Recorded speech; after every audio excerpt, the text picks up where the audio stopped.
Kill him.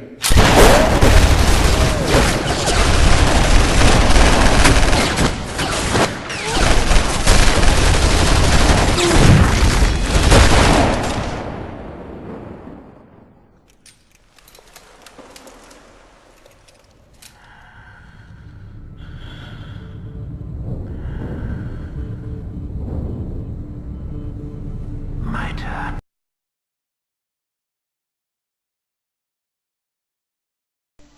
How you doing, guys? BBird here again with the battle against Dragon90. It's the one we've all been waiting for.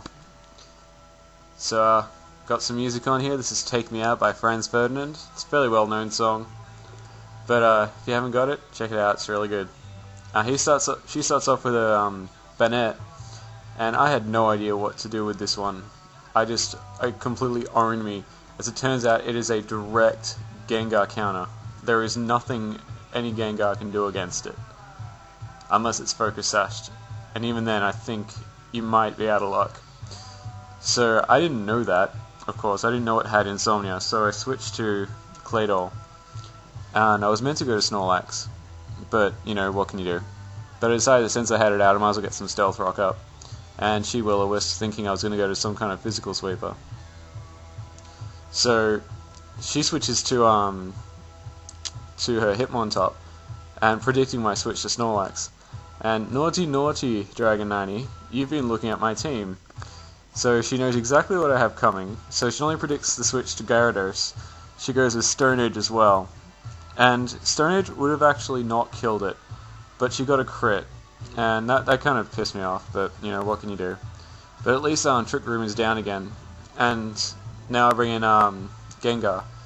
So I think I go for the Hypnosis here, because I figured this was one of the most dangerous Pokemon I could run into, especially now that I don't have Gyarados to help get rid of it. Because I also didn't know quite what it had, and I just wanted to make sure I could take it out.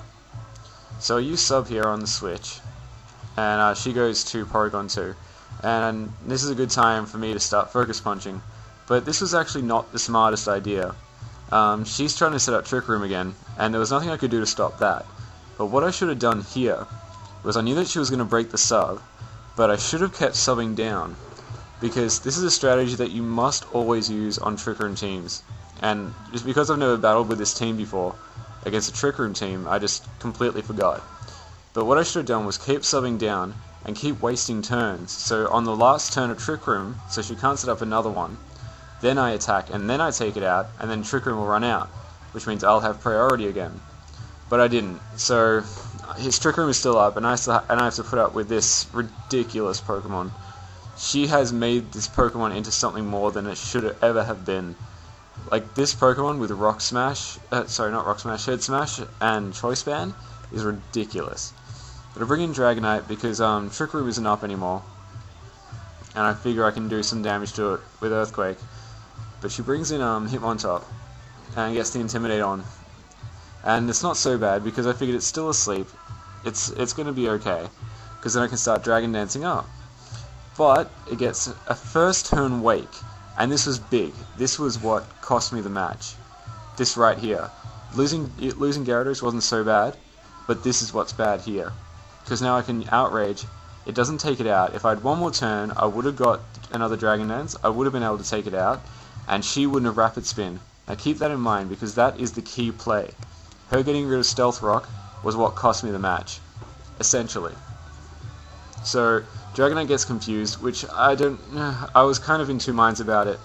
I could have kept it in if I got a third turn, but if I didn't, it wasn't a big deal. So I decided to take it out and save it for later.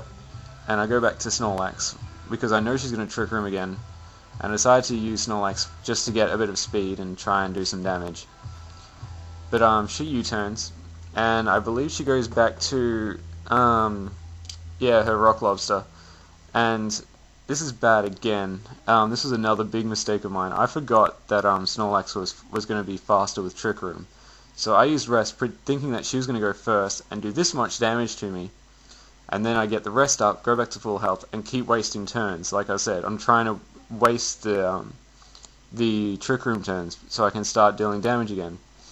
But it didn't work out that way. And she takes me out, and I bring in Lucario, And this was awesome right here. This is a choice banded head smash with stab, with max attack, and it does less than half because of the 4 times resist. And that is just awesome. So I close combat and I take it out, and that gets rid of Trick Room. But I'm still at the problem here, and this is the problem. This is where it stops for me. On the one, I withdraw here because if I slid Stealth Rock, she would have taken damage, and her Focus Sash would be gone.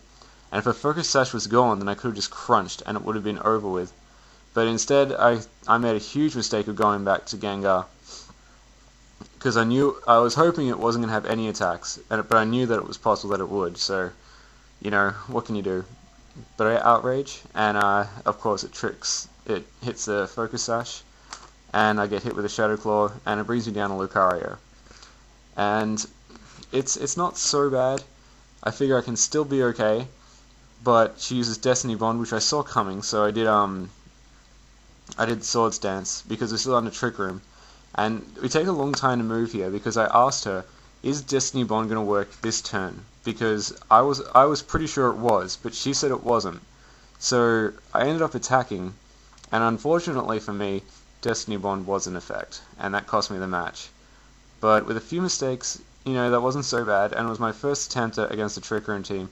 Now I know how to play it properly. Hopefully next time I'll get a win. So anyway, great game, Dragon90. As usual, they're always close, they're always great fun, and you always have some awesome perks to show me.